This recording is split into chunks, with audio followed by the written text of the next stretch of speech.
A very warm welcome to you, and thank you so much for joining our Homeopathy 24/7 podcast.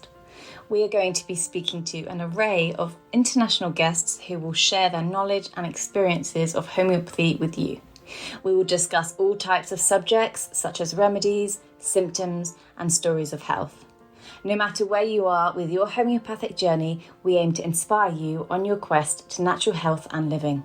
The podcast is brought to you by Greensmith, the founder of Homeopathy 24/7, which is a global platform connecting you with a homeopath wherever you are in the world, 24 hours a day. So let's get started with today's chat. Please welcome Mary Greensmith. Hello, thank you very much for joining us today. And I am going to be answering some of your questions today. So these are questions that you've posted on our groups. Our main group is Ask a Homeopath on Facebook, so come and find us there.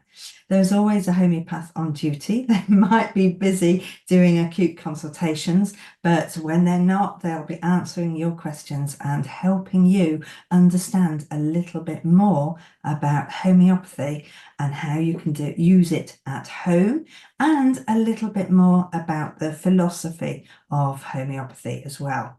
In fact, talking of philosophy, we've just started a new Facebook group just called Homeopathy 24/7, and that is talking much more about why we say what we say rather than which remedy for which symptom. So if you're at the stage of learning homeopathy where you need to know a little bit more, please do join us on that group as well. We'll put the links down below so that you can find us.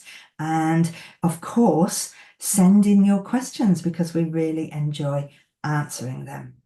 So I've got a pile of questions here, so I'm just going to crack on now and let's discuss homeopathy. The first question: do homeopaths generally not mention the name of the medication on the bottles? My homeopath just gives me bottles with this little sweet little pellets, and I'm just wondering whether it's ethical to give medication without mentioning the exact name of the remedy.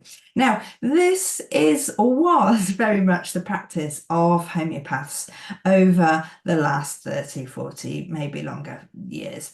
I'm not sure how long they've been doing that, but of course, probably since the internet came, because sometimes people can have a remedy and then look the remedy up and then decide, oh my goodness, I don't want to take this, or what are you giving me this for? I don't suit this picture, or whatever that may be. Now, since of course we have been practicing much more internationally by Zoom, taking consultations by Zoom, it has meant that homeopaths are much more often using pharmaceutical companies to send the remedies out rather than posting the homeopathic remedy themselves or giving it to you in person if you were visiting the homeopath in their clinic. So when we started using the pharmaceuticals in this way, it meant that obviously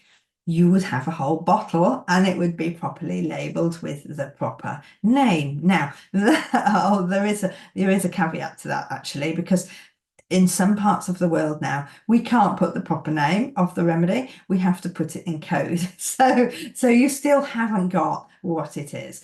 So, but by and large, when we are now talking to clients, certainly myself and my team of homeopaths will be we'll be telling you which remedy, and we'll be explaining what that might say if you look it up, and we'll be then explaining how homeopathy works and why it's different than herbal remedies.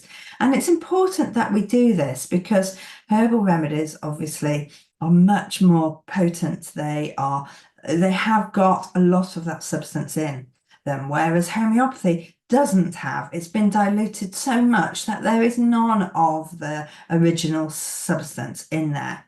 Now, just to be exact, there is the original substance up to 12C. from 12C onwards, there is none of the original substance. So it's very different than being given a herbal remedy where there is, the original substance in there. So the way that homeopathy works is by stimulating your own innate healing system to be reactivated. And that's all the remedy is. So in actual fact, the remedy has been chosen because of the way that you experience your symptoms, and those ways of experiencing the symptoms is what points to that particular remedy. So effectively, the homeopath is honing down from 5,000 remedies down to one remedy, and it's very, very particular.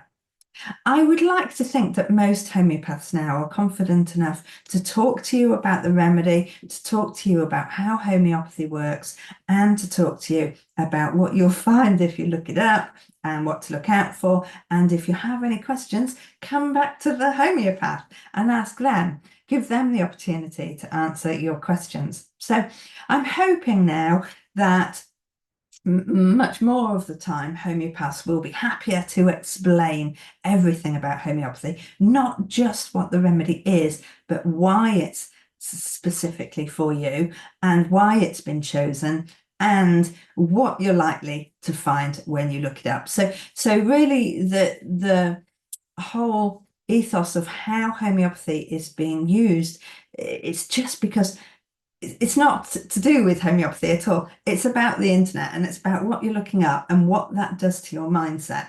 And so now being given a remedy is only half the job.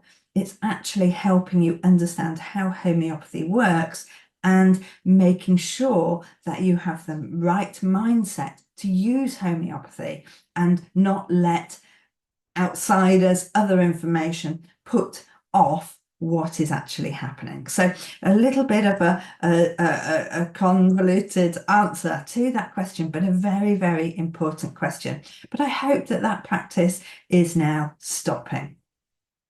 So let's go on to question 2. Can I eat soy sauce with homeopathy? Of course, at least 1 day gap. I've never really had soy sauce, so that's why I'm asking. So another really good question. And of course, we know that homeopathy can be knocked off balance with very intense smells, aromas. So we usually would say, watch out with mint, watch out with coffee, allow 20 minutes. But here's the thing. Homeopathy is an energy medicine. It works for some people if they just think the remedy. It works if they hold the remedy. It works if they touch the bottle. It works if they sniff. It works if they put it in their mouth and they've just had a cup of coffee. So if the remedy is the right remedy, it's unlikely to be shaken by anything really going on. The one thing that does knock the remedies off forever is leaving it in direct sunlight. So don't ever do that. Don't ever leave it on the windowsill or on a desk that is not north facing. So does that answer your question? Remedies are pretty tough, really. If it's the right remedy, it's going to work. I quite often test them this way. I'll have a cup of coffee and then I will have a remedy, or the other way around. So I know when it's worked. I know if I need to repeat it. And that's the thing. If the remedy is knocked off by a strong smell or by a substance, and by soy sauce, we know that it's got some strong, really strong taste in there. And there are lots of other things like chili and other things that we might be thinking as well. The worst case scenario is you're going to have to repeat the remedy. Okay, so don't be worrying too much. If you've already had the remedy at least 20 minutes ago, then it will have gone into your system. Don't worry about it. So I hope that answers that question. Let's go on to question 3. When do I use a 30C and when do I use a 200C? Oh, potency. This is a great question and something that We do very differently. Potency and dose with homeopathy is not a strict formulae. It's not a protocol. We do it according to instinctual observations. We have written a potency and dose free ebook, so we will put the link for that down below, because that really explains how to use it in the main part. So that's what I'm going to talk to you about today. So what I'm saying is everything that I'm going to say now might be completely different if you're working with a homeopath and they do it in a different way for specific reasons. But for you, for home prescribing, this is what's important. First of all, dependent on where you live, you will find it quite easy to buy 50 mainstream homeopathic medicines. You will, and they will be in 30C.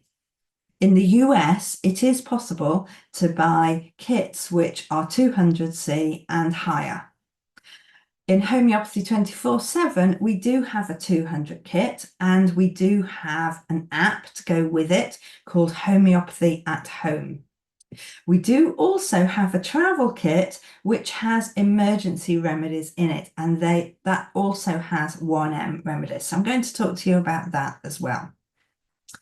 Now, when we're looking at the energy of the symptom, it often indicates whether a low potency or a high potency might be needed.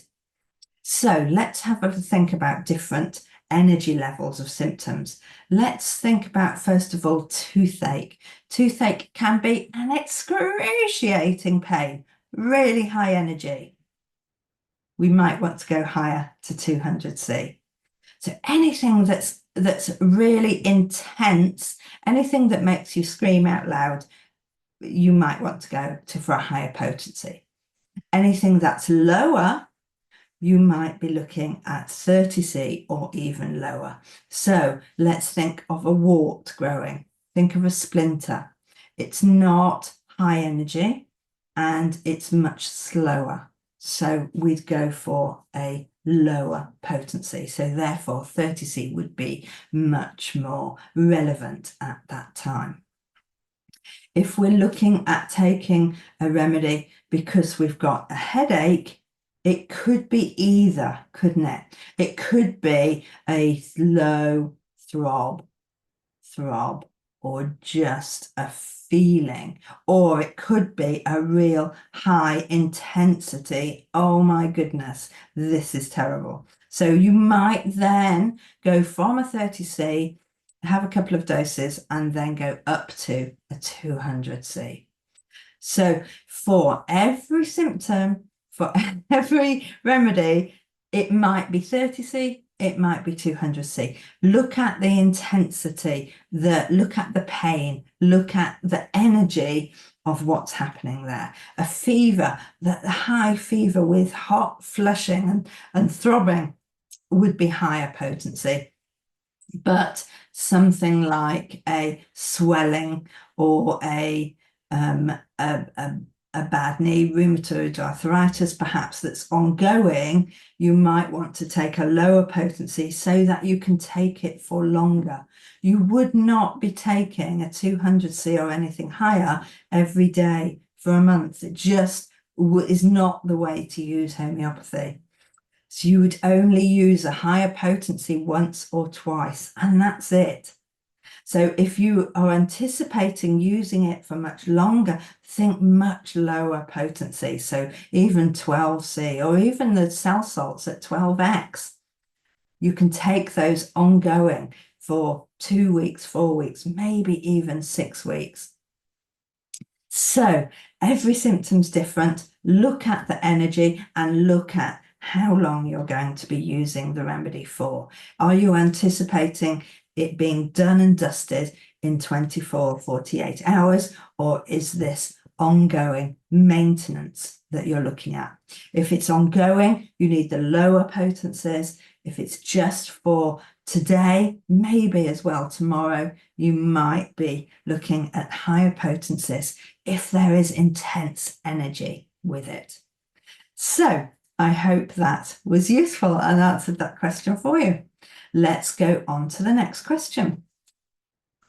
I'm desperate to stop smoking, vaping, please, as soon as possible.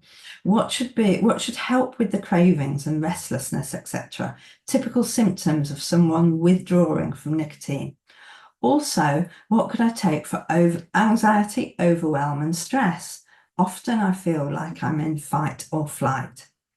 So, just from the intensity of that question, we know that we cannot give you, oh yes, take this remedy. And the reason for that is because this is going to be all about you. We have got so much going on here.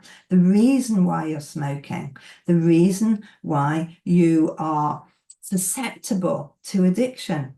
What is your personality like? What do you become anxious about? What overwhelms you? What stress is in your life now, and what stress have you been through in the future? We would want to go through all of these questions in order to find the remedy that is most likely to help you right now. Now, first of all, we want to give you a constitutional remedy because we want to strengthen you so that you have more opportunity to be less addicted to the smoking. So we've got to give you an overall remedy that really helps you be stronger, be much more determined. This might mean that we want to also be talking to you about determination. So we would want to be going through what have you achieved in life? What have you, found that you haven't done so well as you expected to in life? We might want to discuss different things so that we can find out how you react when you react. We want to understand you. We want to understand what drives you and what makes you fearful. And that is the remedy that we're going to give you. So it's going to take a little bit of work to find the remedy that's really going to help you. It's not an injury. It's not an acute problem. It's not something that's just happened and these are the top 10 remedies.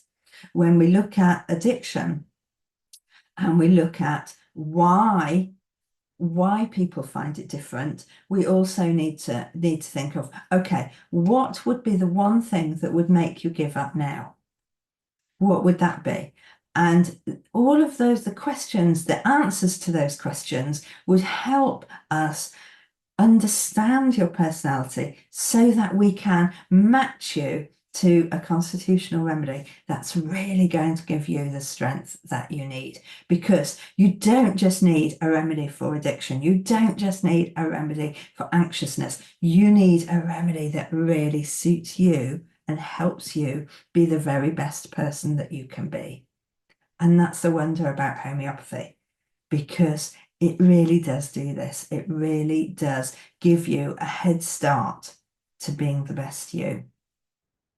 So that's the reason I put that question in there. I just think it's a great question, absolutely great question. And a lot of people need to know this about homeopathy. They need to know that this is what it does. Okay, we've got time for one more question. So, hello, I've been told that aconitum can be used for anxiety for a 10-year-old boy, but I found the bottle on Amazon and the bottle says it's for high fever. So what am I going to do? Now, here is the thing. Homeopathy is packaged for you as the consumer. Everything else, apart from homeopathy, is packaged for what you will ask for. Medicines are tested for one thing. So they're tested for anxiety and then they are sold for anxiety. But with homeopathy, that's not the case, because homeopathy covers 50, 60, 70, 80 different symptoms all around the body. Now, some remedies might be very specific remedies for a specific symptom. And other remedies, the polycrest remedies, might have a huge picture, and they would include everything from anxiety, fevers, down to limbs, lungs, heart, every part of the body. It would be able to help for a particular symptom. So aconite is actually a huge remedy that will be listed for many, many different things. So Boron, I know, is a company that takes the remedy and then lists it for a headache or for a high fever. But it is aconite, and it is whatever 30C or 200C, whatever it says on the bottle.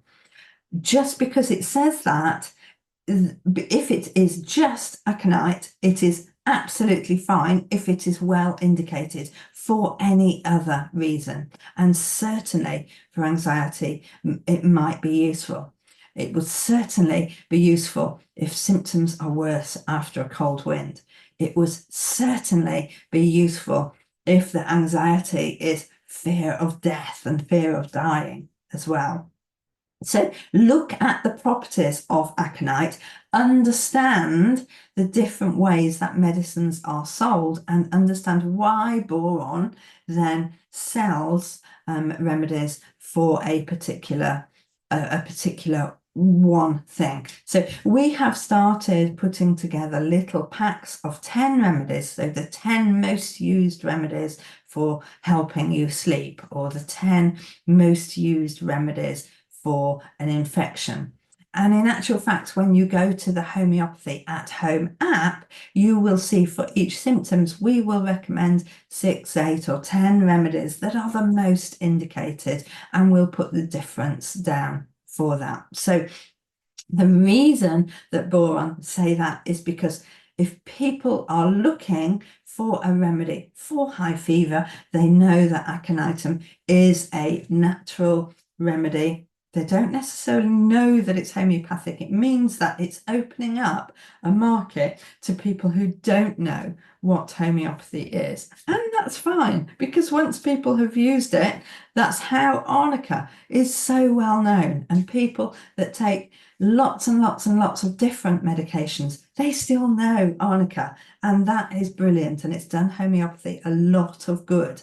So it's okay for Boron to market in this way, as long as you understand that it is just a way to get a remedy into your household so that you can use it. So it's a really valid question. It's a really good question. And it's just understanding where homeopathy fits in with the other medicines that are used throughout the world. So I hope this was useful for you. I look forward to answering some more questions. Please do send us questions, and we'll be more than happy to answer them with you. Take care. See you soon. Bye-bye. I hope you found that useful. Next week, I'm going to be talking and answering questions about acute prescribing and the potency and dose of the remedies that you're going to be using. So we've had lots of questions. We're always answering questions about potency and dose and acute prescribing, and how that integrates and works with chronic prescribing or your current prescribing that you're having. So they're the questions and answers I'll be asking next week. I hope you can join me. Take care. I do hope you've enjoyed these episodes, and I do hope you can subscribe to our channels. Now, there are various ways for you to listen to our podcast or watch it on video on YouTube. So whether it's iTunes, Spotify, or YouTube, please do subscribe, and please do leave us a review. If you leave us a review on these platforms, then more people will see our podcast. We just want more people to share the joy of homeopathy. It's a choice that everybody should know about. Please do everything you can to help us help more people.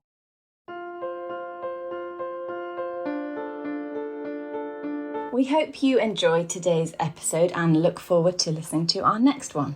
Please don't forget to follow our podcast on your chosen channel, and please do leave us a review so we can continue to share homeopathy with as many people as possible. If you do have any questions, please do reach out to us on any of our social platforms mentioned in the show notes. We at Homeopathy 24/7 hope to empower you on your natural health journey.